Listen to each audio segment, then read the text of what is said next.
ನಮಸ್ಕಾರ. ಎಗ್ ಮಸಾಲ ಕರಿ ಮಾಡ್ತಾಯಿದ್ದೀನಿ. ಅದಕ್ಕೆ ಬೆಳ್ಳುಳ್ಳಿ, ಕೊತ್ತಂಬರಿ ಸೊಪ್ಪು, ಪುದೀನ, ಈರುಳ್ಳಿ, ಹಸಿ ತೆಂಗಿನಕಾಯಿ ಮತ್ತು ಟೊಮೆಟೊ ಇಷ್ಟನ್ನು ಮಿಕ್ಸಿ ಮಾಡಿ ಇಟ್ಕೊತಿದ್ದೀನಿ. ಪ್ಯಾನ್ಗೆ ಎಣ್ಣೆ ಹಾಕಿ ಸಾಸಿವೆ ಹಾಕಿ ಅದಕ್ಕೆ ಸ್ವಲ್ಪ ಸೋಂಪು ಮತ್ತು ಕರಿಬೇವಿನ ಸೊಪ್ಪು,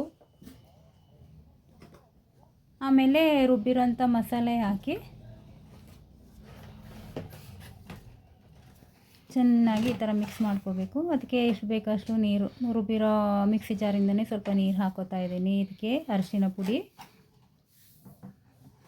ಕೊತ್ತಂಬರಿ ಸೊಪ್ಪು, ಧನಿಯಾ ಪುಡಿ, ಖಾರದ ಪುಡಿ ಮತ್ತು ಒಂದು ಸ್ವಲ್ಪ ಉಪ್ಪು ಇಷ್ಟನ್ನು ಹಾಕಿ ಚೆನ್ನಾಗಿ ಮಿಕ್ಸ್ ಮಾಡ್ಕೊಂಡಿದ್ದೀನಿ. ಇವಾಗ ಇದು ಕುದೀತಾ ಇದೆ.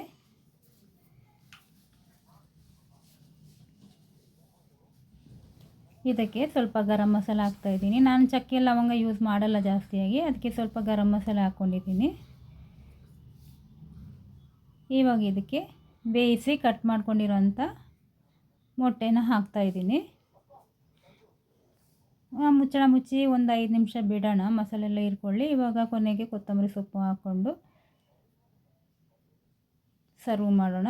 ಇದು ಚಪಾತಿ, ಪರೋಟ, ಅನ್ನದ ಜೊತೆನೂ ಚೆನ್ನಾಗಿರುತ್ತೆ. ಈ ವಿಡಿಯೋ ಇಷ್ಟ ಆಯಿತು ಅಂದರೆ ಲೈಕ್ ಮಾಡಿ, ಶೇರ್ ಮಾಡಿ, ಹಾಗೆ ಕಮೆಂಟ್ ಮಾಡಿ, ಸಬ್ಸ್ಕ್ರೈಬ್ ಮಾಡೋದನ್ನ ಮರಿಬೇಡಿ. Thank you for watching.